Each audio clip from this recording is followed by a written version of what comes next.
Olá pessoal, eu sou Leandro Manso, professor da Universidade Federal de Juiz de Fora. Esse vídeo faz parte do material da disciplina Eletrônica Digital para os cursos de Engenharia Elétrica. Neste vídeo falaremos sobre circuitos integrados com saída em coletor ou dreno aberto, saída tri-state e também circuitos de interface.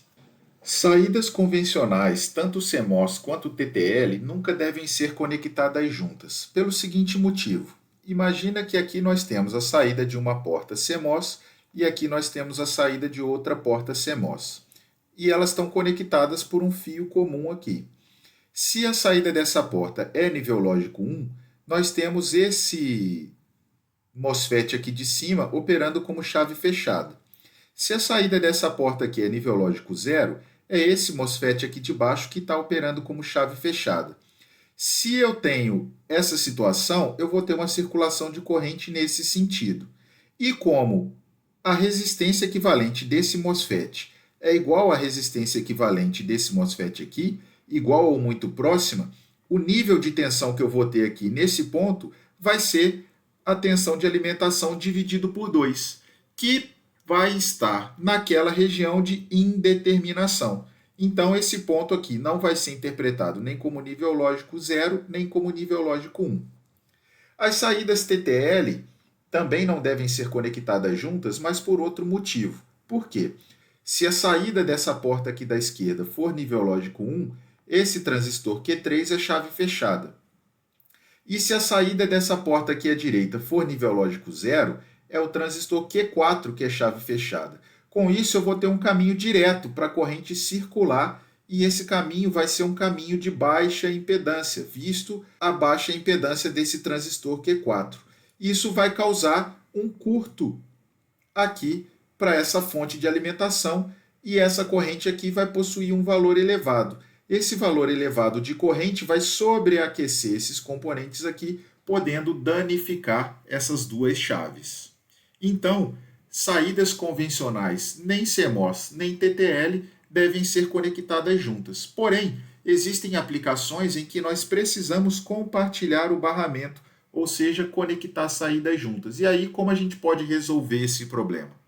Para ajudar a solucionar esse problema, nós temos os circuitos de coletor ou dreno aberto.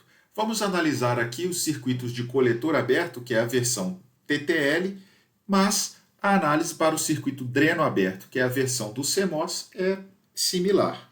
Tá? Então, o que significa esse circuito ser um coletor aberto? Veja, a saída de um circuito TTL é exatamente o coletor desse transistor Q4. Só que a gente tem aqui em cima um diodo, outro transistor e um resistor. Para deixar esse coletor aqui aberto, essa parte aqui de cima foi removida. Dessa forma, quando essa saída aqui for nível lógico 0, esse transistor aqui é uma chave fechada e o circuito funciona normalmente. Agora, quando essa saída aqui precisar ser nível lógico 1, esse transistor aqui tem que ser uma chave aberta. Como não há conexão aqui com a parte de cima do circuito, esse ponto então vai ficar flutuando. Então não é possível num circuito de coletor aberto fazer a saída aí para nível lógico 1. A menos que a gente conecte aqui nessa saída, externamente ao nosso CI, um resistor para VCC. Esse resistor aqui é denominado resistor de pull-up. E ele é útil exatamente para fazer a saída ser nível lógico 1, quando esse transistor aqui é uma chave aberta. Nós não podemos utilizar qualquer valor para esse resistor de pull-up. Na prática, normalmente 10K é um valor indicado. Por quê? Esse valor ele é pequeno o suficiente para que quando a saída seja nível lógico 1, a queda de tensão nele não faça a tensão de saída ser menor do que VOH. Né? Porque quando esse cara aqui for uma chave aberta, vai haver uma circulação de corrente nesse sentido aqui, ocasionando uma queda de tensão nesse resistor. Então, a tensão nesse ponto aqui, que vai ser a tensão de saída, VO, ela vai ser 5 volts menos a queda de tensão naquele resistor. E o VO, ele precisa ser maior ou igual ao VOH. Então, essa queda de tensão aqui não pode ser muito grande. Então, por isso, esse resistor não pode ter um valor muito elevado. Mas esse valor também não pode ser muito pequeno. Por quê? Quando essa saída for nível lógico zero, Q4 vai ser uma chave fechada. E eu vou ter aqui, então, uma circulação de corrente. Vou ter aqui uma corrente I. Essa corrente é formada pela soma da corrente que desce aqui nesse ramo, que circula por esse resistor, com a corrente de entrada em nível lógico baixo da porta que está sendo acionada por esse circuito aqui. Então, a minha corrente que vai passar pelo Q4, ela vai ser igual à soma do IR mais o IL. E essa corrente I, ela tem que ser menor do que o IOL, que é o limite de corrente que essa chave Q4 aguenta. Então, o meu resistor RP, ele tem que ser pequeno o suficiente para que em nível lógico 1 a tensão nesse ponto não seja menor do que o VOH, e grande o suficiente para limitar a corrente que circula por Q4 quando a saída é nível lógico 0. Como eu disse, na prática, geralmente 10K é um valor que funciona bem. Agora, então, a gente pode conectar as saídas dos nossos circuitos juntos. Por quê? Porque agora a gente não vai ter mais aquele curto que a gente viu lá no primeiro slide desse vídeo. Então, agora eu posso conectar essas saídas aqui no mesmo ponto, conecto aqui o meu resistor de pull-up. Porém, quando a gente faz essa conexão, ela resulta numa lógica AND, nesse ponto aqui de conexão. Tá? Essa lógica AND, como ela é devida à conexão e não é uma porta lógica que a gente colocou aqui, a gente chama ela de AND por fios. Tá? Por que essa lógica AND aqui acontece? Porque cada uma dessas saídas aqui é um transistor que está conectado aqui para o terra. E para que esse ponto aqui seja nível lógico 0, eu preciso que apenas um desses transistores aqui seja chave fechada. Ou seja, eu preciso que apenas uma dessas saídas aqui seja nível lógico 0.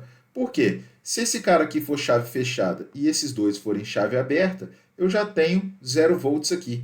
Se esse cara for chave fechada e os outros dois chave aberta, eu já tenho 0 volts aqui. Então, esse ponto aqui só vai ser nível lógico 1 se esses três caras forem chave aberta, ou seja, se as três saídas forem 1 ao mesmo tempo, que é uma lógica AND. Então, quando a gente faz a conexão de saídas coletor aberto juntas, eu não danifico o meu CI, mas eu tenho esse efeito da lógica AND por fios. Dada essa característica da AND por fios, a grande utilização dos circuitos de saída em coletor aberto não é efetivamente conectar saídas juntas, mas sim utilizar circuitos de saída em coletor aberto como buffers ou drivers. Um buffer é um circuito lógico que é projetado para ter a capacidade de corrente ou tensão maior do que um dispositivo lógico comum. E a saída em coletor aberto oferece essa flexibilidade, principalmente no quesito de absorção de corrente.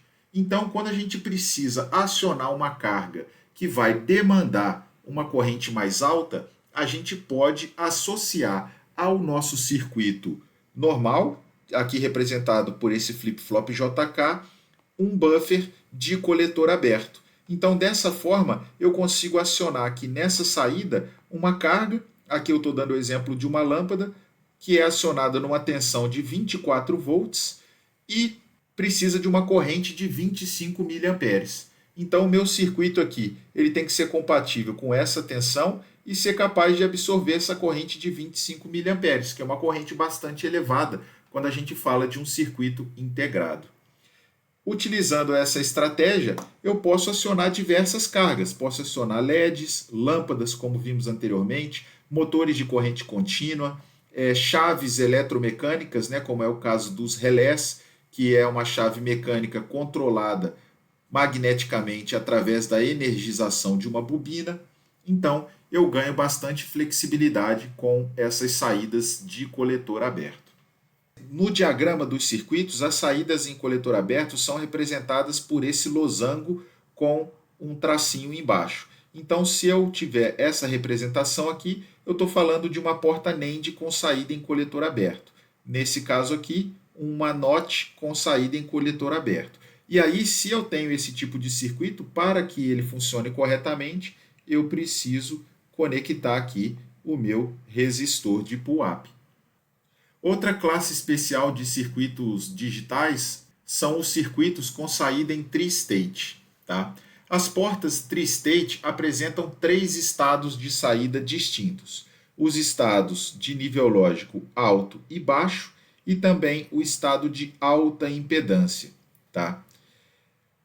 Esse estado de alta impedância é um estado em que esse circuito se comporta como se ele tivesse sido removido do meu circuito. Tá? Então, nós temos aqui, por exemplo, os estágios de saída, né, dos circuitos digitais, sejam eles TTL ou CMOS, sempre 2 chaves. Quando a saída é nível lógico alto, a chave de cima está fechada e a de baixo está aberta. Quando a saída é nível lógico baixo, é o contrário, a de cima está aberta e a de baixo está fechada. E quando a saída for alta impedância, as duas estão abertas. Porém, para que eu possa controlar essa operação, eu preciso de uma entrada extra de controle.